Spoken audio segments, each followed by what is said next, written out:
The Warden, inside my heart. A Steve X Warden, gender-swapped story. By Sarcastic Stories 1. Mining for 3 days straight. Or at least that's how long Steve thought it's been. To be sincere, Steve had no sense of time in the dank caves. His mind was not focused on the overworld and its dealings. Not now, anyways. His mind was focused on diamonds.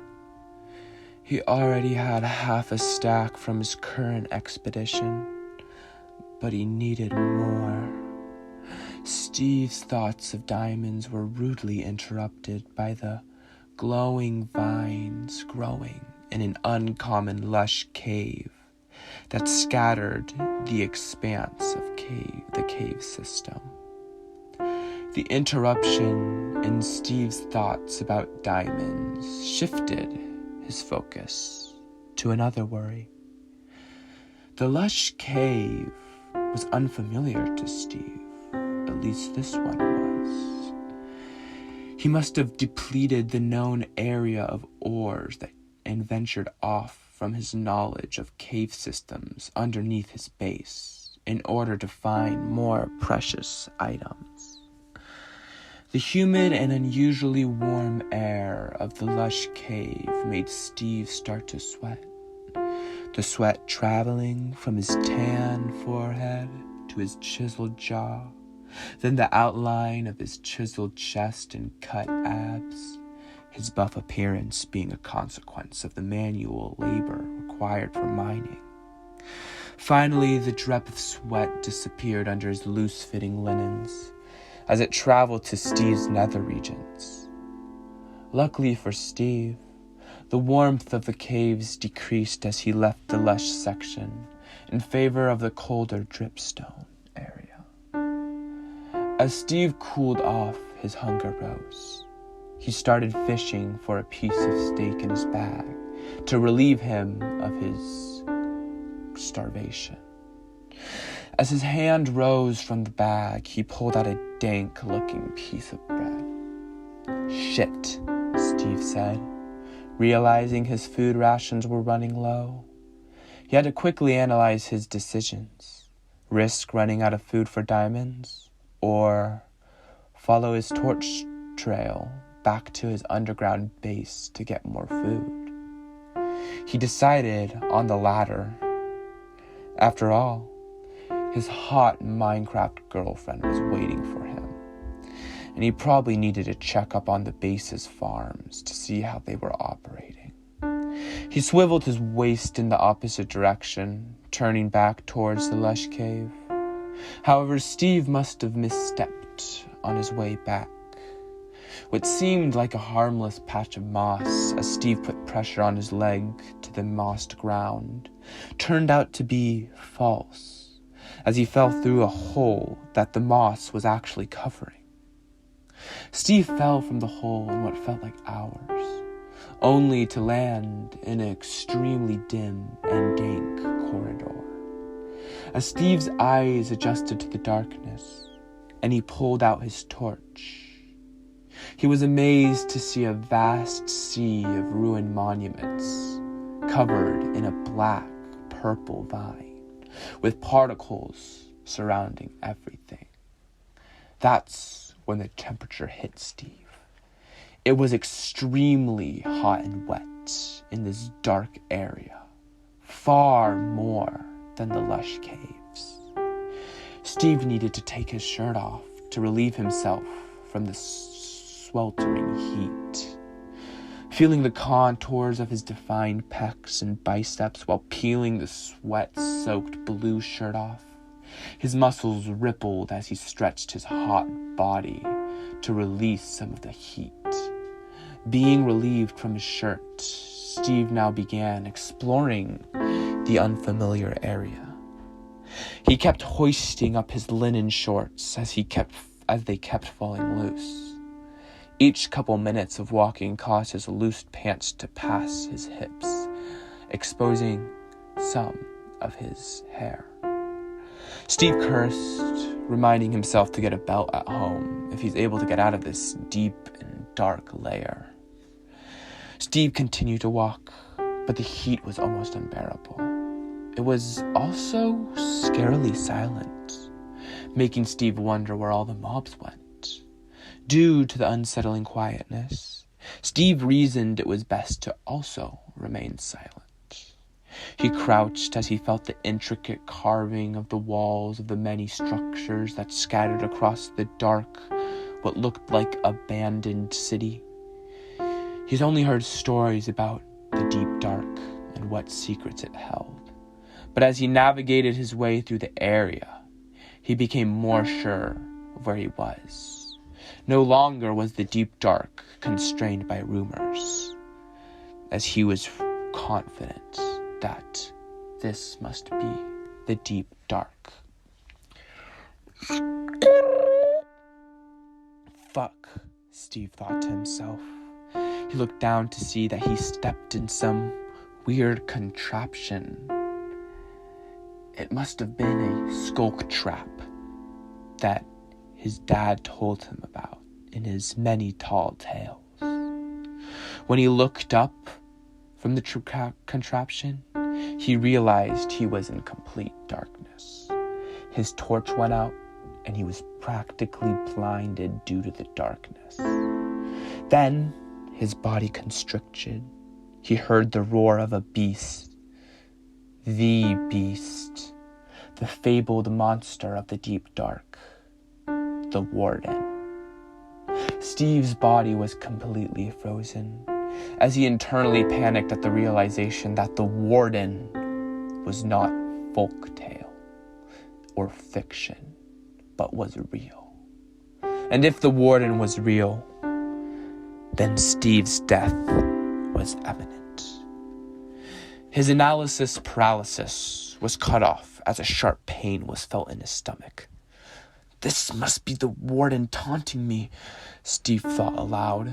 The pain in his stomach traveled to his chest, where the sensation transformed into a pleasurable tingle. Steve expressed a horrified face as he slowly felt his chest begin to swell.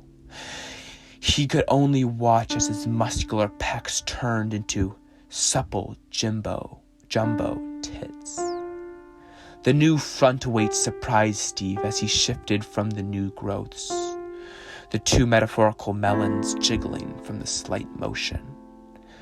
Steve didn't have time to process his two new blocky friends before he felt the tingling travel to his toned glutes.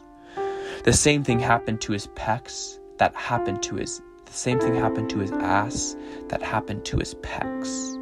His hands traveled towards his peach as he felt the two buns increase in size and jiggle. Yet at the same time, his ass and hips were expanding, his waist went inward slightly, causing a perfect hourglass figure to form. The shape shifting that just occurred caused Steve to lose his pants as they fell to the floor, and his new huge ass didn't allow his once loose pants to come on again. This left him completely exposed. He was now thankful for the hot temperature in the dark cave system. The final transformation began. He went numb as the tingling sensation finally settled on his member. As he realized what was to come, his length quickly shriveled up as the opening in front grew. He felt his testes disappear into his insides, and the leftover skin turned into a flat flacing flabs of skin around his former pee hole. Steve made one final movement of his hands towards his private parts to feel. He was a girl now. Like the times before, Steve did not have time to panic about her forced sex change. when she felt the breath of something behind her. She turned to face the beast, the Warden. "Please," Steve said quietly in her high-pitched voice. The transformation must have changed her vocal cords too. "Please, I want to live. Let me live, please." If Steve was being honest, if not for her imminent death, she would have been surprised by the fit shape that the Warden was in. The Warden was huge and looked like an anthropomorphic bull with horns sticking out of its head. As the beast stood silently in front of Steve, the human bull was definitely swole. Its big, hairy muscles caused Steve to drool slightly, despite the fact he had a girlfriend. His humongous lats created a satisfying V-shaped body. Steve observed the Warden's bull head, then its pecs, then its ab, its V-line, and finally its... Let's just say, Steve knew now that the Warden was one big boy. Steve knew there was no use in running. One blow from the Warden would cause her quick death, but she wondered why the Warden hadn't acted yet. As in the many stories she heard of the fabled beast, he murdered his opponents quickly. The Warden snorted. His large hands wrapped around Steve. "Well, I guess it's death by crushing," Steve thought as she closed her eyes, only to find the Warden groping her new behind. Steve was shocked by the sensation of someone groping her fatty. Her girlfriend would never grope her when she was a boy, but Steve found the new feeling to be quite enjoyable. "Why are you doing this?" Steve questioned the Warden, only to be answered by another grunt. One thing was sure. Steve never heard any story about the deep dark that was similar to the one she was experiencing. The Warden used one hand to grab Steve from the taint, lightly tickling Steve's new holes. Whoa, Steve said, confused. Now both of the Warden's hands covered Steve's new tiggle bitties, jiggling them and putting his face directly into the new cleavage.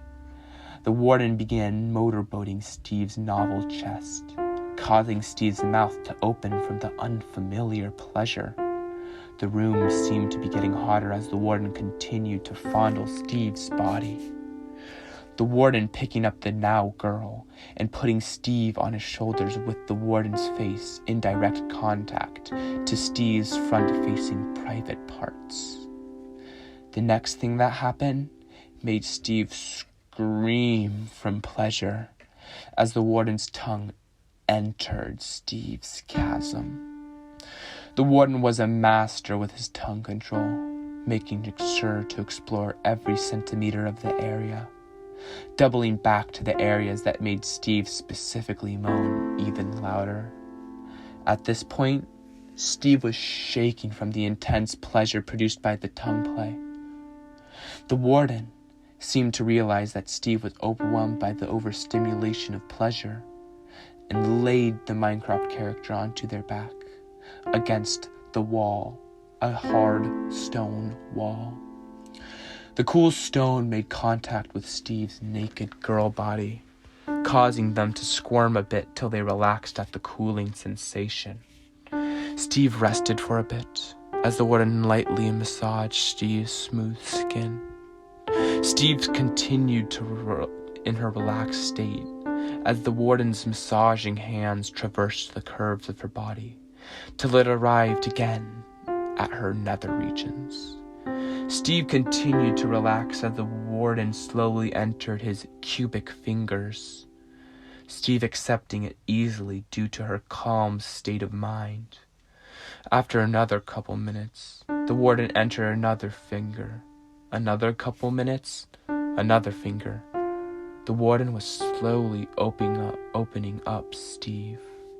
Then, all of a sudden, the Warden pulled out his digits. Steve whined at the sudden emptiness, but quickly fell silent as she felt the warden's Minecraftian member brush past her blocky opening. The warden aligned his blocky member and slowly dipped the head of the shaft in at first. Steve gasped at the girthiness of the head, yet she desired for the warden to enter deeper into her. She had a long moan that coincided with the warden entering his shaft deeper into Steve. Steve could feel the warden's hairy skin on her inner thighs, indicating that he was fully inside her.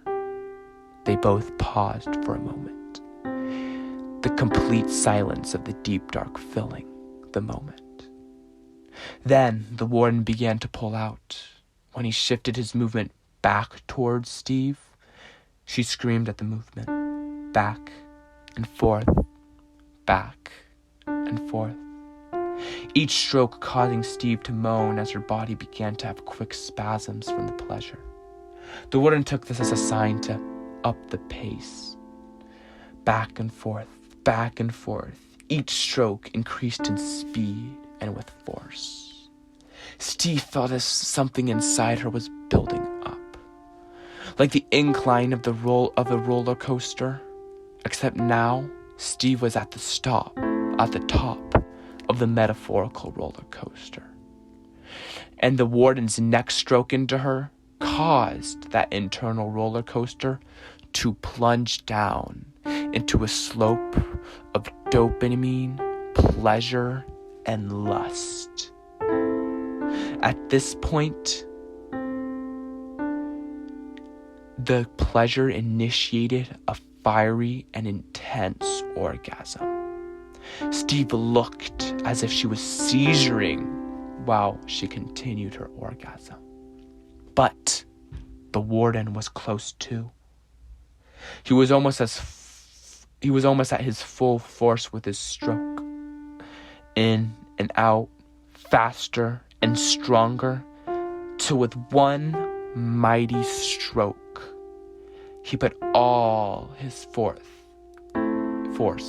into Steve. The force was so powerful that it crunched Steve's body into the wall that her head was upon. The warden stayed inside the unconscious and crumpled Steve as he climaxed in her, spewing his magical Minecraft liquid into her. Steve was dead. She slowly reverted back to her boy form, as the warden walked away quietly, returning to the shadows, leaving the dead body to rot and the mystery of the warden to remain, as Steve would not live to tell the tale. The end.